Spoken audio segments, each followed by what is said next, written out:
and whatever, like other people have always used. Let us also remember that these police, they live among us. We must begin to talk to them and let them know. And the suffering, it's not only us that is suffering. The police don't have a different market that they buy goods cheaper from. And those police, if any of you is listening, if you like, you people should continue to be unfortunate. That is how that unfortunateness will continue to go after you, that all of you will be suffering, all of us will be suffering, we will be going through it all.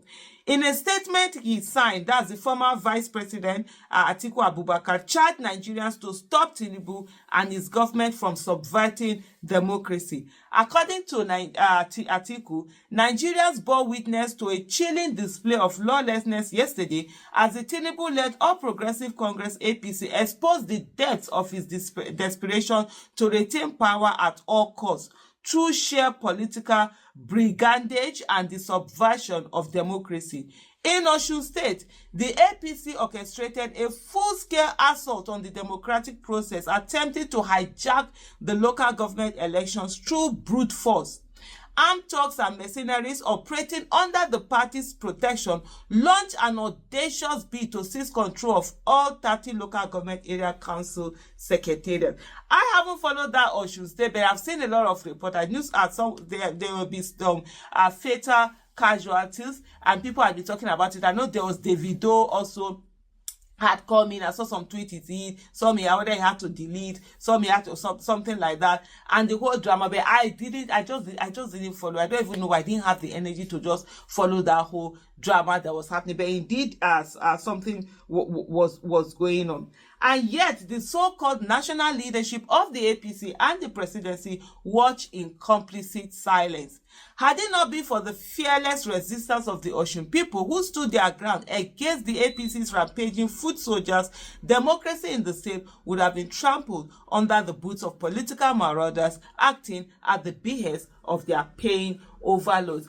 And this is the kind of energy all of us must take along the whole Nigeria. You see this nonsense. I don't want to die. Well, that, oh God, you are dying anyways, madam. You are dying. The people that have died, who never even did anything, are more than the people who stood and spoke on something that have died. So I'm not going to die. I'm not going to die. It's not an excuse because we are already dead. Anybody? Are we living in Nigeria? Is this life? What we have in Nigeria today, is it life? Anyway, let me go back to the statement. Let this be clear. Osun State will never bow to anti-democratic forces.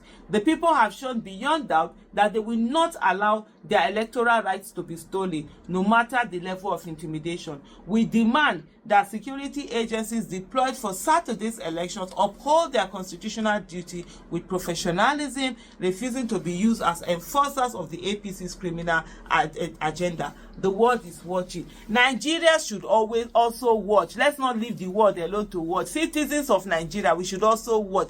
This suffering is not going to go away if we do nothing. These people are ready for us to die, and they will march over our corpses and do whatever they want to do. So it's better we stand and fight them and regain a Nigeria that will work for everybody, and not a Nigeria that works for just a few people. These are dangerous times. The APC has abandoned any pretense of democratic legitimacy, resulting instead to brute force in its bid to cling to power, even as the people have overwhelmingly rejected it. We commend the brave citizens of Osun State for standing up to the tyranny that sought to break them. Their resilience is a beacon of hope in the face of unrelenting oppression. Tinubu's APC has left no doubt it will stop at nothing to subvert democracy and impose itself against the will of the people. But Nigerians must resist. The time-honored warning remains true. Eternal vigilance is the price for liberty. Bola Ahmed Tinubu at official bat and his dwindling band of enablers must cease their reckless acts of political sabotage, not just in Osun or Lagos, but across Nigeria. The people demand governance, not chaos. Nigeria will not sit idly while their democracy is hijacked